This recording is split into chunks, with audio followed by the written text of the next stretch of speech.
Hello everyone, perkenalkan nama saya Dinda Gata Putrianika dari kelas 2E D3 Teknik Kimia Politeknik Negeri Malang. Di sini saya akan menjelaskan lembar kerja mahasiswa praktikum pengendalian proses yang berjudul Respon Hasil Tuning Sistem Closed Loop pada peralatan berpengendali, yaitu dengan pengendali suhu. Dalam praktikum ini memiliki beberapa capaian pembelajaran. Untuk yang pertama yaitu dapat mengoperasikan pengendali. Yang kedua, dapat melakukan tuning parameter PID, dan yang ketiga, dapat melakukan analisa respon untuk servo system. Pada kali ini, kita akan membahas 4 topik sekaligus, yaitu ada pada kondisi kritis, lalu pada pengendali P, lalu ada pada pengendali PI, dan yang terakhir pengendali PID.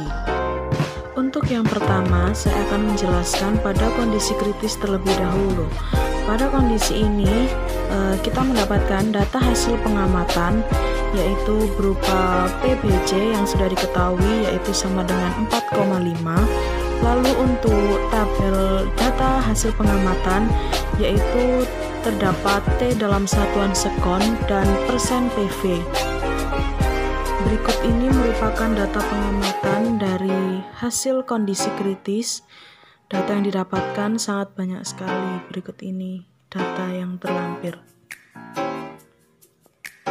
Selanjutnya kita akan membahas grafik hasil pengamatan, yaitu grafik kondisi kritis. Bisa dilihat pada grafik di awal sini sebenarnya bukan kondisi kritis, tapi karena masih ada kenaikan kemudian turun, lalu setelah itu dia juga tidak bisa konstan. Kenapa bisa disebut kondisi kritis? Karena nilai ketinggian dari setiap puncaknya ke puncak 3 sampai seterusnya itu masih sama, jadi bisa disebut dengan kondisi kritis.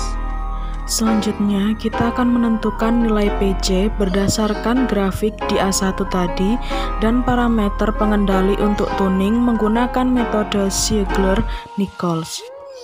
Dan di sini kita harus mencari nilai PC, PB, KC, Tau I, dan Tau D dan dari beberapa model yaitu P, PI, dan PID. Untuk yang pertama kita bahas yaitu di kondisi kritis dengan model yang P. Pada model P ini ditemukan PB sebesar 9 dengan ketentuan rumus yang ada pada metode Ziegler-Nichols yang seperti berikut akan saya tampilkan. Jadi untuk mencari nilai PB dalam model P ini yaitu dengan cara 2 dikali PBJ. PBJ di sini sudah diketahui di atas yaitu 4,5 detik. Oh ya, lalu sebelum kita melanjutkan ke perhitungan PI dan PID, kita harus mencari PC terlebih dahulu. PC sendiri adalah jarak antara dua puncak yang berdekatan dan tingginya hampir sama. Lalu untuk menentukan PC, kita bisa membuat garis bantu, lalu diukur menggunakan penggaris yang tersedia. Jadi untuk mengetahui jarak dari puncak 4 dan 5 dengan cara hasil pengukuran dibagi dengan satu kotak dikali dengan skala pada kotak, jadi nilai PC-nya sebesar 13,63 detik. Selanjutnya mari kita lanjutkan dengan membahas PB, KC, Tau I, dan Tau D pada model P. Untuk selanjutnya kita akan mencari nilai KC. Untuk menentukan nilai KC sendiri bisa dengan cara yaitu 100 per PB dan dihasilkan sebesar 11,1. Selanjutnya untuk Tau I dan Tau D tidak ada dikarenakan pada ketentuan rumus metode Ziegler-Nichols tidak ada. Selanjutnya kita next pada model PI, yaitu sama, kita akan mencari nilai PB, KC, Tau I, dan Tau D. Untuk nilai PB-nya rumusnya juga masih sama, namun berbeda pada ketentuan angkanya. Untuk mencari nilai PB pada model PI, kita bisa melakukannya dengan 2,2 dikali dengan dengan PBC dan dihasilkan nilai PB pada model PI sebesar 9,9. Dan untuk KC rumusnya juga masih sama dengan yang model P, yaitu 100 per PB, dan dihasilkan nilai sebesar 10,1. Lalu untuk tau I, kita bisa mencari nilainya yaitu dengan cara 0,83 dikali PC, dan dihasilkan nilai sebesar 11,3. Dan untuk tau D-nya tidak ada karena pada metode Ziegler-Nichols dicantumkan bahwa tau D-nya tidak ada. Lalu kita lanjut kepada model PID. Sama, kita juga akan mencari nilai PB, KC, tau I, dan tau D dengan rumus untuk mencari PB yaitu 1,7 dikali PBC, dan dihasilkan nilai sebesar 7,65. Selanjutnya kita mencari nilai KC. Rumusnya juga tetap sama pada model-model di atas yaitu 100 per PB, dan didapatkan hasil sebesar 13,071. Lalu untuk mencari tau I bisa dengan cara 0,5 dikali PC, dan untuk tau D rumusnya yaitu 0,13 dikali PC, dan didapatkan hasil untuk tau I-nya yaitu sebesar 6,8 dan tau D-nya sebesar 1,7. Selanjutnya kita akan membahas model pengendali P dengan data hasil pengamatan tuning sebagai berikut, yaitu tipe servo, pengendali P, lalu juga diketahui SP1 sama dengan 40% dan SP2 sama dengan 45%. Lalu untuk PB, tau I, dan tau D sudah kita cari pada kondisi kritis yang tadi, yaitu jika PB sama dengan 9, tau I dan tau D-nya tidak ada. Lalu pada tabel pengamatan telah terlihat jelas bahwa hasilnya yaitu berupa T dalam satuan sekon dan persen PV.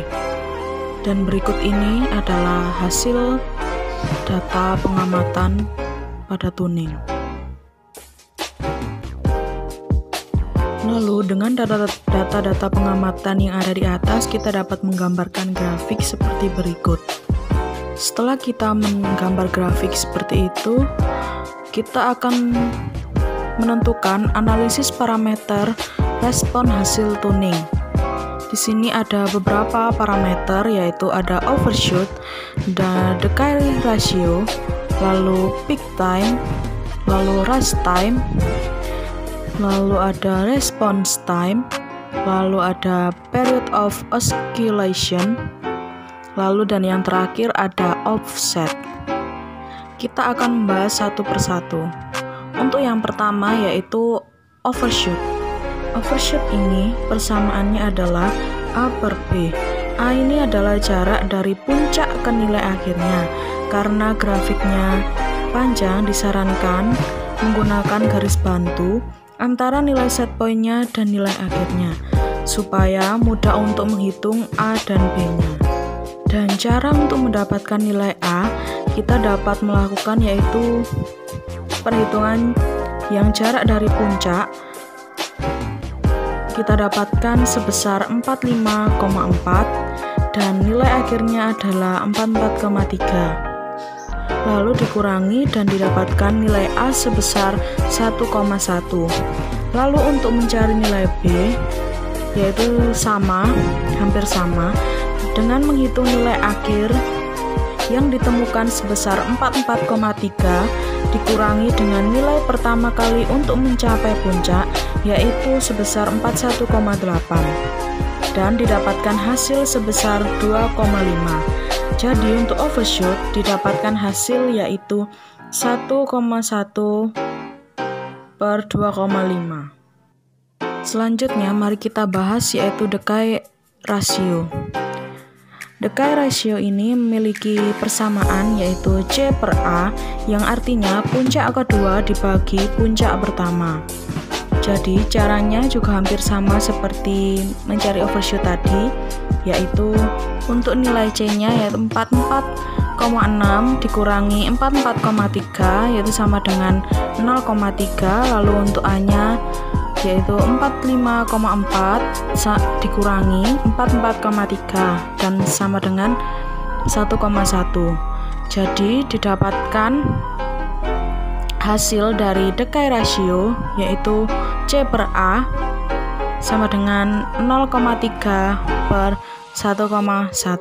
Selanjutnya yaitu peak time. Peak time adalah waktu yang dibutuhkan untuk mencapai puncak tertentu. Jadi bisa dilihat di puncak tertinggi berapa waktu yang didapatkan. Dan waktu yang didapatkan yaitu sebesar 8,3 detik. Lalu kita lanjut lagi ke rise time. Rise time adalah waktu pertama kali dia mencapai nilai akhir yang steady state. Jadi kita membuat garis bantu lagi untuk mengukur dan didapatkan sebesar 5,5 detik. Kemudian kita next ke response times. Response time adalah waktu yang dibutuhkan oleh respons yang dimana nilainya itu sekitar toleransi yang ditetapkan dan didapatkan hasil yang sebesar 194,4 detik. Selanjutnya yaitu period of oscillation.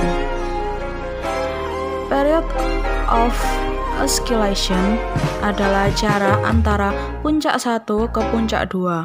Jadi bisa dicek jarak dari puncak 1 ke puncak 2 yaitu sebesar 22,2 detik. Dan yang terakhir adalah offset. Offset ini untuk mencari nilai offset ini dapat dilakukan dengan cara yaitu SP dikurangi PV, yaitu didapatkan hasil sebesar 0,7%. Selanjutnya mari kita bahas data hasil pengamatan dari pengendali PI. Data hasil pengamatan tuning pada PI juga sama dengan tipe servo, lalu pengendali PI, lalu juga diketahui SP1 sama dengan 40% dan SP2 sebesar 45%. Lalu ada PB, tau I, dan tau D yang sudah dicari pada kondisi kritis. Tinggal kita memindah ke data pengamatan hasil tuning di pengendali PI, yaitu PB sebesar 9,90, lalu untuk tau I yaitu sama dengan 11,32 detik dan tau D-nya tidak ada. Berikut ini merupakan data pengamatan yang telah didapat, yaitu ada T dalam satuan sekon dan persen PV. Data yang didapatkan juga pun banyak sama seperti pada kondisi kritis dan P tadi. Selanjutnya, setelah kita mendapatkan data tersebut, kita dapat membuat grafik hasil pengamatan, yaitu grafik kurva respon hasil tuning seperti berikut. Setelah mendapatkan grafik seperti berikut, kita dapat menentukan analisis parameter respon hasil tuning. Sama seperti pada pengendali P tadi, yaitu ada beberapa parameter, yaitu ada overshoot, decay ratio, lalu peak time, lalu ada rise time, lalu ada response time, lalu ada period of oscillation, dan yang terakhir offset. Untuk penjelasan parameter-parameter tersebut sudah saya jelaskan di awal tadi, yaitu pada pengendali P tadi penjelasannya pun sama, namun pada pengendali PI ini pada overshoot sampai rise time atau overshoot, decay ratio, peak time, dan rise time kenapa tidak ada? Karena grafiknya tidak stabil dan hasil PV-nya tidak menuju ke nilai yang diinginkan dan nilainya cenderung berubah-ubah setiap waktu. Tapi untuk responnya, maksud saya response time-nya, yaitu didapatkan sebesar 42,5 detik. Dan untuk response time-nya didapatkan hasil sebesar 22,75 detik, dan untuk period of oscillation-nya tidak ada. Lalu untuk offset didapatkan sebesar 0,1%. Caranya sama seperti pada penjelasan saya yang pertama tadi. Ya, selanjutnya kita akan membahas pada pengendali PID. Data hasil pengamatan tuning pada PID ini juga sama seperti P dan PI tadi, atau tipe servo, lalu pengendali PID, lalu SP1 sudah ditentukan yaitu sebesar 40%, SP2 sebesar 45%, dan untuk PB dan tau I dan tau D juga sudah kita cari pada kondisi kritis di awal tadi. Tinggal kita masukkan kepada data yang telah disediakan. Untuk yang PB yaitu didapatkan hasil sebesar 7,65, lalu tau I sebesar 6,82 detik, dan tau D sebesar 1,77 detik. Pada tabel pengamatan juga dapat dilihat isinya sama seperti pada sebelum-sebelumnya, yaitu ada T dalam satuan sekon dan persen PV. Data yang didapatkan juga begitu banyak, seperti berikut.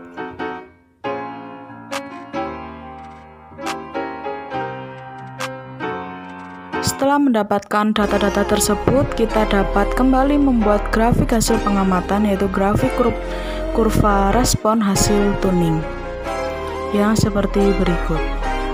Selanjutnya, pada PID ini juga kita dapat menentukan analisis parameter respon hasil tuning. Sama juga seperti sebelumnya, ada beberapa parameter, yaitu ada overshoot, decay ratio, peak time, rise time, response time, period of oscillation, dan offset. Untuk caranya pun atau penjelasannya pun juga sama.